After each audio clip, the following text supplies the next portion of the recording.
Hi hello ನಮಸ್ಕಾರ ವೀಕ್ಷಕರೇ, ನಾನು ನಿಮ್ಮ ಡಾಕ್ಟರ್ ಸಂಹಿತಾ ಉಪಾಧ್ಯಾಯ. ಎಲ್ಲರೂ ಕ್ಷೇಮವಾಗಿದ್ದೀರಾ ಎಂದು ಭಾವಿಸ್ತಾ ಇದ್ದೇನೆ ವೀಕ್ಷಕರೇ.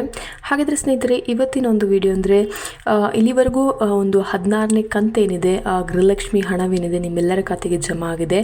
ಇನ್ನೂ ನಿಮ್ಮ ಖಾತೆಗೆ 16ನೇ ಕಂತು ಜಮಾ ಆಗಲಿಲ್ಲ ಅಂದರೆ ಅದಕ್ಕೆ ರೀಸನ್ ಇದೊಂದೇ ಅಂತ ಹೇಳ್ತೇನೆ. ಸೊ ವೀಕ್ಷಕರೇ, ಇನ್ನೂ ನಿಮ್ಮ ಖಾತೆಗೆ ಈ ಒಂದು 16ನೇ ಕಂತಿನ ಹಣ ಜಮಾ ಆಗಲಿಲ್ಲವೋ ನೀವು ಖಂಡಿತವಾಗಿಯೂ ಈ ಒಂದು ವಿಡಿಯೋನ ನೋಡಬೇಕು ಅಂತ ನಾನು ಹೇಳ್ತೇನೆ. ಸೊ ನೀವೇನು ಮಾಡಬೇಕು, ಸಂಪೂರ್ಣವಾಗಿ ಕೊನೆಯ ತನಕ ಈ ಒಂದು ವಿಡಿಯೋನ ನೋಡಿ. ಸೊ ಗೃಹಲಕ್ಷ್ಮಿ ಯೋಜನೆಯಲ್ಲಿ ಫಿಲ್ಟರನ್ನು ಮಾಡ್ತಾ ಇದ್ದಾರೆ. ಸೊ ಇಂಥವರಿಗೆ ಹಣವನ್ನು ಕಳಿಸೋದಿಲ್ಲ ನಾವು ಅಂತ ಹೇಳ್ತಾ ಇದ್ದಾರೆ. ಸೊ ಎಂಥವರಿಗೆ ಕಳಿಸೋದಿಲ್ಲ ಅನ್ನೋದ್ರ ಬಗ್ಗೆ ನಾವು ಈ ಒಂದು ವಿಡಿಯೋದಲ್ಲಿ ತಿಳ್ಕೊಳ್ಳೋಣ. ಸೊ ಅದಕ್ಕಿಂತ ಮುಂಚೆ ನೀವು ನನ್ನ ಚಾನಲ್ನ ಮೊದಲನಾಗಿ ನೋಡ್ತಾ ಇದ್ದೀರಾ, ಹಾಗೆ ಯಾರು ಇನ್ನೂ ಕೂಡ ಸಬ್ಸ್ಕ್ರೈಬ್ ಆಗಿ ನನ್ನ ಚಾನಲ್ನ ವ್ಯೂ ಮಾಡ್ತಾ ಇದ್ದೀರಾ, ಪ್ಲೀಸ್ ಸಬ್ಸ್ಕ್ರೈಬ್ ಆಗಿ, ಶೇರ್ ಮಾಡಿ, ಸಪೋರ್ಟ್ ಮಾಡಿ, ಹಾಗೆ ಲೈಕ್ ಕೂಡ ಮಾಡಿ ಅಂತ ಹೇಳ್ತಾ ಇದ್ದೇನೆ. ಹಾಗೆಯೇ ಯಾರೆಲ್ಲ ನನ್ನ ಚಾನಲ್ಗೆ ಸಬ್ಸ್ಕ್ರೈಬ್ ಆಗಿದ್ರೆ ಅವರಿಗೆ ಥ್ಯಾಂಕ್ಸ್ ಲಾಟ್ ಅಂತ ಹೇಳ್ತಾ ಫಟ್ ಅಂತ ವಿಡಿಯೋಗೆ ಹೋಗೋಣ ವೀಕ್ಷಕರೇ. ಹಾಗಿದ್ರೆ ಸ್ನೇಹಿತರೆ, ಗೃಹಲಕ್ಷ್ಮಿ ಯೋಜನೆಯಲ್ಲಿ ಫಿಲ್ಟರ್ ಇಂಥವರಿಗೆ ಬರಲ್ಲ ಹಣ, ಹೊಸ ರೂಲ್ಸ್ನ ಜಾರಿ ಮಾಡಿದ್ದಾರೆ. ಸೊ ನಿಮಗೆ ಇನ್ನೂ ಒಂದು 16 ಕಂತಿನ ಹಣವೇನಿದೆ ಇದು ಇನ್ನೂ ನಿಮ್ಮ ಖಾತೆಗೆ ಜಮಾ ಆಗಲಿಲ್ವೇ? ಹಾಗಿದ್ರೆ ಇದೇ ಒಂದು ಮಿಸ್ಟೇಕ್ಸ್ನ ನೀವು ಮಾಡಿದ್ದೀರಾ ಅಂತ ಅರ್ಥ. ಸೊ ಮಾರ್ಚ್ 2ನೇ ವಾರದಲ್ಲೇ ಹಣ ಜಮಾ ಮಾಡ್ತೇವೆ ಅಂತ ಹೇಳಿದರು. ಅದೇ ರೀತಿಯಲ್ಲಿ ಮಾರ್ಚ್ 2ನೇ ವಾರದಲ್ಲಿ ವಾರದ ಒಳಗಡೆ, 1ನೇ ವಾರದ ಒಳಗಡೆ, ಮೊದಲ ವಾರದ ಒಳಗಡೆ ನಿಮಗೆ ಈ ಒಂದು ಹಣ ಜಮಾ ಆಗಿದೆ ಅಂತಲೇ ಹೇಳ್ತಾ ಇದ್ದಾರೆ. ಇನ್ನು 17ನೇ ಕಂತೇನಿದೆ, ಇನ್ನು ನೆಕ್ಸ್ಟ್ ವೀಕ್ ಒಳಗಡೆ ಅಂದರೆ ಇನ್ನೇನು ಒಂದು 10 ದಿನಗಳಲ್ಲಿ ನಿಮ್ಮೆಲ್ಲರ ಖಾತೆಗೆ ಬರುತ್ತೆ ಅಂತ ಕೂಡ ಹೇಳ್ತಾ ಇದ್ದಾರೆ. ಹಾಗಿದ್ರೆ ಬಂದೇ ಬರುತ್ತೆ ಅಂತ ಕೂಡ ನಾನು ಹೇಳ್ತೇನೆ. ಬಿಕಾಸ್ ನಾನು ಹೇಳ್ತಾನೆ ಇದ್ದೆ, ನಿಮ್ಮ ಈ ಒಂದು ಗೃಹಲಕ್ಷ್ಮಿ ಯೋಜನೆ ನಿಲ್ಲಿಸುವ ಒಂದು ಯಾವುದೇ ಪ್ರಶ್ನೆ ಇಲ್ಲ, ಬಂದೇ ಬರುತ್ತೆ ಅಂತ. ಹಾಗೆಯೇ ನಿಮ್ಮ ಖಾತೆಗೆ ಎಲ್ಲರ ಖಾತೆಗೆ ಒಂದು 16ನೇ ಕಂತಿನ ಹಣ ಜಮಾ ಆಗಿದೆ. ಇನ್ನು 17ನೇ ಕಂತಿನ ಹಣ ಇನ್ನೇನು ಒಂದು ಕೆಲವೇ ದಿನಗಳಲ್ಲಿ ನಿಮ್ಮ ಖಾತೆಗೆ ಬೀಳಲಿದೆ. ಸೊ ಇನ್ನೂ ನಿಮಗೆ ಒಂದು 16ನೇ ಕಂತಿನ ಹಣ ಬರಲಿಲ್ವೋ? ಇದೇ ರೀಸನ್ ನೋಡಿ. ಸೊ ಏನು ರೀಸನ್ ಅಂತ ನೋಡಲೇಬೇಕು ನೀವು. ಸೊ ನೋಡ್ಕೊಳ್ಳೋಕ್ಕೆ ಮುಂಚೆ ನೀವೇನು ಮಾಡಬೇಕು, ಈ ಒಂದು ವಿಡಿಯೋನ ಕೊನೆಯ ತನಕ ತಪ್ಪದೆ ಮಿಸ್ ಮಾಡದೆ ನೋಡ್ಕೋಬೇಕಾಗತ್ತೆ, ಓಕೆನಾ? ಸೊ KYC ಆಧಾರ್ ಲಿಂಕ್ ಇಲ್ಲದವರಿಗೆ ಹಣ ಸಿಗುವುದಿಲ್ಲ ವೀಕ್ಷಕರೇ. KYC ನೋ ಯುವರ್ ಕಸ್ಟಮರ್ ನಾನು ಹೇಳ್ತಾನೆ ಇದೆ, ಇದನ್ನು ಯಾರೆಲ್ಲ ಮಾಡಿಸಿಲ್ವೋ ನಿಮಗೆ ಈ ಒಂದು ಹಣ ಸಿಗೋದಿಲ್ಲ. ನಾನು ಹೇಳಿದ್ದೆ ಮಾಡಿಸಿ ಅಂತ. ಸೊ ಲಿಂಕ್ ಮಾಡ್ಸೋಕ್ಕೆ ನಾನು ಹೇಳಿದ್ದೆ, ಆಧಾರ್ನ ಲಿಂಕ್ ಮಾಡ್ಸೋಕ್ಕೆ. ಸೊ ನೀವು ಮಾಡಿಲ್ವೋ ನಿಮಗೆ ಈ ಒಂದು ಹಣ ಇನ್ನು ಮುಂದೆ ಬರೋದಿಲ್ಲ. ಇನ್ನು DBT ಮೂಲಕ ಪಾವತಿ ಪ್ರಕ್ರಿಯೆ ಎಲ್ಲ ರೀತಿಯಿಂದಲೂ ಪೂರ್ಣಗೊಳ್ಳಲಿದೆ. ನಿಮಗೆಲ್ಲರಿಗೂ DBT ಮೂಲಕನೇ ಈ ಒಂದು ಹಣ ಬರ್ತದೆ. ಸೊ ಬಂದಿಲ್ವೋ ನೋಡಿ, ಚೆಕ್ ಮಾಡ್ಕೊಳ್ಳಿ ಅಂತ ಹೇಳ್ತಾ ಇದ್ದಾರೆ. ಸೊ ಲಕ್ಷ್ಮೀ ಹೆಬ್ಬಾಳ್ಕರ್, ನಮ್ಮ ಮಾನ್ಯ ಸಚಿವೆಯವರು ಲಕ್ಷ್ಮೀ ಹೆಬ್ಬಾಳ್ಕರ್ ಸ್ಪಷ್ಟನೆ ನೀಡಿದ್ದಾರೆ. ಇನ್ನು 2 ತಿಂಗಳ ಹಣ ಶೀಘ್ರದಲ್ಲೇ ಖಾತೆಗೆ, ಆದರೆ ಕೆಲವರಿಗೆ ನಿರಾಶೆ ಅಂತ ಕೂಡ ಹೇಳಿದರು.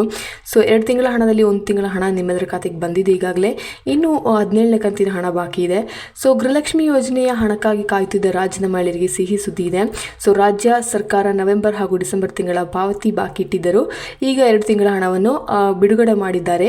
ಇನ್ನೇನು 1 ತಿಂಗಳ ಹಣವನ್ನು ಬಿಡುಗಡೆ ಮಾಡಿದ್ದಾರೆ. ಇನ್ನು 1 ತಿಂಗಳ ಹಣ ಈಗಾಗಲೇ 10 ದಿವಸಗಳಲ್ಲಿ ನಿಮ್ಮ ಖಾತೆಗೆ ಬೀಳಲಿದೆ. ಸೊ ಮಹಿಳಾ ಮತ್ತು ಮಕ್ಕಳ ಅಭಿವೃದ್ಧಿ ಸಚಿವೆ ಲಕ್ಷ್ಮೀ ಹೆಬ್ಬಾಳ್ಕರ್ ಈ ಬಗ್ಗೆ ಸ್ಪಷ್ಟನೆ ನೀಡಿದರು. ಮಾರ್ಚ್ ತಿಂಗಳ 2ನೇ ವಾರದಲ್ಲಿ ಮಹಿಳೆಯರ ಖಾತೆಗೆ ನಾನು ಈ ಒಂದು 2 ಕಂತಿನ ಹಣವನ್ನು ಕಳಿಸ್ತೇನೆ ಅಂತ ಕೂಡ ಹೇಳಿದರು. ಹಾಗೆಯೇ ಅವರು 1 ಕಂತನ್ನು ಕಳಿಸಿದ್ದಾರೆ ಈಗಾಗಲೇ, ಇನ್ನು 1 ಕಂತಿನ ಹಣ ಮಾತ್ರ ಬಾಕಿ ಇದೆ. ಸೊ ಯೋಜನೆಯಲ್ಲಿ ತಾಂತ್ರಿಕ ತೊಂದರೆಗಳನ್ನು ಸರಿಪಡಿಸಲಾಗಿದೆ ಅಂತ ಕೂಡ ಅವರು ಹೇಳಿದರು. ಹಾಗೆಯೇ ಯಾರೂ ಆತಂಕ ಪಡುವ ಅಗತ್ಯವಿಲ್ಲ, ಮಹಿಳೆಯರ ಖಾತೆಗೆ 2 ತಿಂಗಳ ಬಾಕಿ ಹಣ ಪಾವತಿ ಮಾಡಲಾಗುತ್ತೆ ಅಂತ ಕೂಡ ಅವರು ಹೇಳಿದರು. ಹಾಗೆಯೇ ಅವರು ಮಾಡಿದ್ದಾರೆ ಕೂಡ. ಇನ್ನು 17ನೇ ಕಂತಿನ ಹಣ ನಿನ್ನೆ ಪ್ರೊಸೆಸಿಂಗ್ ಸ್ಟಾರ್ಟ್ ಮಾಡಿದ್ದಾರೆ, ಬಿಲ್ಲಿಂಗ್ ಸ್ಟಾರ್ಟ್ ಮಾಡಿದ್ದಾರೆ. ಇನ್ನೇನು 10 ದಿವಸಗಳಲ್ಲಿ ನಿಮ್ಮ ಖಾತೆಗೆ ಬರಲಿದೆ. ಇನ್ನು ಇವರ ಖಾತೆಗೆ ಮಾತ್ರ ಹಣ ಜಮಾ ಆಗೋದಿಲ್ಲ ಅಂತ ಕೂಡ ಹೇಳಿದರು ಅವರು. ಯಾರ ಖಾತೆಗೆ ಜಮಾ ಆಗೋದಿಲ್ಲ ಅಂದರೆ ಎಲ್ಲ ಮಹಿಳೆಯರಿಗೂ ಹಣ ಸಿಗಲ್ಲ. ಯಾಕೆಂದರೆ ಇದನ್ನು ತಿಳಿದುಕೊಳ್ಳೋದು ನೀವು ಅತ್ಯಗತ್ಯ ಅಂತ ನಾನು ಹೇಳ್ತೇನೆ. ನಿಮ್ಮ ಬ್ಯಾಂಕ್ ಖಾತೆ ಸರಿಯಾಗಿ ಅಪ್ಡೇಟ್ ಆಗಿಲ್ಲದಿದ್ದರೆ ಹಣ ಅಂತೂ ಪಕ್ಕಾ ಬರೋದಿಲ್ಲ, ಸಿಗುವುದಿಲ್ಲ ನಿಮಗೆ ಎಂದು ಸರ್ಕಾರ ಕೂಡ ತಿಳಿಸಿದರು. ಸೊ ಏನು ಕಾರಣಗಳು ಅಂತ ನಾನು ಹೇಳ್ತೇನೆ. ಸೊ ಯಾರ್ಯಾರಿಗೆ ಗೃಹಲಕ್ಷ್ಮಿ ಯೋಜನೆ ಹಣ ಸಿಗುವುದಿಲ್ಲ ಎನ್ನುವುದ್ರ ಬಗ್ಗೆ ತಿಳಿಯಿರಿ ನೀವು. So KYC know your customer update ಮಾಡದವರಿಗೆ ಸಿಗುವುದಿಲ್ಲ. ಇನ್ನು ಆಧಾರ್ ಲಿಂಕ್ ಇಲ್ಲದ ಬ್ಯಾಂಕ್ ಖಾತೆ, ಆಧಾರ್ ಲಿಂಕ್ ಇಲ್ಲದ ಯಾವುದಾದ್ರೂ ಬ್ಯಾಂಕ್ ಖಾತೆ ಇದ್ದರೆ ಅವ್ರಿಗೂ ಕೂಡ ಸಿಗೋದಿಲ್ಲ. ಇನ್ನು ಪಾನ್ ಕಾರ್ಡ್ ಲಿಂಕ್ ಮಾಡಿದವರು, ಪಾನ್ ಕಾರ್ಡ್ ಯಾರೆಲ್ಲ ಲಿಂಕ್ ಮಾಡಿಸಿಲ್ವೋ ಅವ್ರಿಗೂ ಕೂಡ ಸಿಗೋದಿಲ್ಲ. ಇನ್ನು ಮೊಬೈಲ್ ನಂಬರ್ ಲಿಂಕ್ ಇಲ್ಲದವರು, ಮೊಬೈಲ್ ನಂಬರ್ಗೆ ಯಾರೆಲ್ಲ ಲಿಂಕ್ ಮಾಡಿಸಿಲ್ವೋ ಅವ್ರಿಗೂ ಕೂಡ ಸಿಗೋದಿಲ್ಲ. ಇನ್ನು NPCI national payments corporation of India mapping ಯಾರು ಮಾಡಿಲ್ವೋ, ಅದನ್ನು ಮ್ಯಾಪಿಂಗ್ ಮಾಡ್ತಾರೆ. ಸೊ NPCI ಮ್ಯಾಪಿಂಗ್ ಯಾರು ಮಾಡಿಲ್ವೋ ಅವ್ರಿಗೂ ಕೂಡ ಸಿಗೋದಿಲ್ಲ. Next BPL below poverty line ration card ರದ್ದು ಮಾಡಿದವರು ಯಾರೆಲ್ಲ ರದ್ದು ಮಾಡಿದ್ದಾರೆ ನಾನು ಹೇಳಿದ್ದೆ. ರೇಷನ್ ಕಾರ್ಡ್ ರದ್ದಾದರೆ ನಿಮಗೆ ಸಿಗೋದಿಲ್ಲ ಅಂತ ಕೂಡ ನಾನು ಹೇಳಿದ್ದೆ. ಸೊ BPL ರೇಷನ್ ಕಾರ್ಡ್ ರದ್ದು ಮಾಡಿದರೆ ನೀವೇ ತಗೊಳ್ಳೋದೇ ಹಿಂಪಡೆಯದೆ ಅವರೇ ರದ್ದು ಮಾಡಿದರೆ ನಿಮಗೆ ಕೂಡ ಈ ಒಂದು ಹಣವೇನಿದೆ ಇದು ಸಿಗೋದಿಲ್ಲ ವೀಕ್ಷಕರೇ. ಸೊ ನಿಮಗೆ ಅರ್ಥ ಆಗಿದೆ ಅಂತ ನಾನು ಅಂದ್ಕೊಳ್ತೇನೆ. ಸೊ ನಿಮ್ಮ ಖಾತೆಯಲ್ಲಿ ಈ ವಿಷಯಗಳು ಅಪ್ಡೇಟ್ ಆಗಿಲ್ಲದಿದ್ದರೆ ನೀವು ಈ ಹಣವನ್ನು ಪಡೆಯಲು ಅರ್ಹರಾಗೋದಿಲ್ಲ ಎಂದು ಸಚಿವರು ಕೂಡ ತಿಳಿಸಿದ್ದಾರೆ.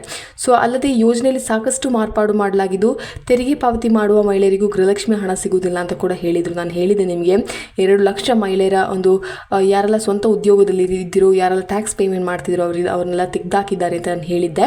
ನಾನು ವಿಡಿಯೋ ಕೂಡ ಮಾಡಿದ್ದೆ, ಹೋಗಿ ನೋಡ್ಕೋಬೋದು ನಿಮಗೆ.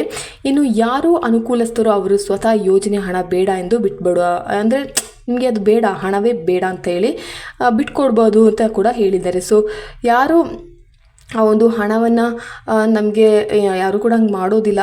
ಯಾರು ನಮಗೆ ಆ ಒಂದು ಹಣ ಬೇಡ, ನಾವು ಆದಷ್ಟು ಇದರಲ್ಲೇ ಇದ್ದೇವೆ, ಒಂದು ಹಣವಿಲ್ಲದಿದ್ದರೂ ನಾವು ಚೆನ್ನಾಗಿ ಬದುಕ್ತೀವಿ ಅಂತ ಅನ್ನೋರು ಕೂಡ ಸ್ವತಃ ಯೋಜನೆ ಹಣ ಬೇಡ ಅಂತ ಕೂಡ ಬರೆದು ಕೊಡ್ಬೋದು ಅಂತ ಕೂಡ ಹೇಳಿದರು. ಆದರೆ ಯಾರು ಕೂಡ ಮಾಡೋದಿಲ್ಲ ಅದು. ಇನ್ನು DBT ಕರ್ನಾಟಕ ಮೂಲಕ ಹಣ ಜಮಾ ಪ್ರಕ್ರಿಯೆ ಮಾಡಿದ್ದಾರೆ ಅಲ್ವಾ. ಸೊ ರಾಜ್ಯ ಸರ್ಕಾರ DBT ಕರ್ನಾಟಕ ಆ್ಯಪ್ ಮೂಲಕ ನೇರವಾಗಿ ಫಲಾನುಭವಿಗಳ ಖಾತೆಗೆ ಹಣ ವರ್ಗಾವಣೆ ಆಗಿದೆಯೋ ಇಲ್ವೋ ಅಂತ ಕೂಡ ನಿಮಗೆ ತಿಳ್ಕೊಬೋದು ಅಂತ ನಾನು ಒಂದು ವಿಡಿಯೋ ಕೂಡ ಮಾಡಿದ್ದೆ. ಸೊ ನೀವು ಹೋಗಿ ಚೆಕ್ ಮಾಡಿ ನೋಡ್ಕೋಬೋದು. ಇನ್ನು ಮಹಿಳೆಯರಿಗೆ DBT Karnataka mobile application download ಕೊಳ್ಳಿ ಅಂತ ನಾನು ಕೂಡ ಹೇಳಿದೆ. ನಾನು ಮೊದಲೇ ಒಂದು ವಿಡಿಯೋ ಮಾಡಿದ್ದೀನಿ, ನೋಡ್ಕೋಬೋದು. ನಿಮಗೆ ಹೋಗಿ DBT ಕರ್ನಾಟಕ ಮೊಬೈಲ್ ಅಪ್ಲಿಕೇಶನಲ್ಲಿ ಡೌನ್ಲೋಡ್ ಮಾಡಿಕೊಂಡು ನಿಮಗೆ ಅದು ಹೇಗೆ ಮಾಡಬೇಕು ಅನ್ನೋದ್ರ ಬಗ್ಗೆ ಕೂಡ ನಾನು ಅಲ್ಲಿ ಕಂಪ್ಲೀಟಾಗಿ ಹೇಳಿದ್ದೇನೆ. ಸೊ ಹೋಗಿ ನೋಡ್ಕೋಬೋದು ನಿಮಗೆ.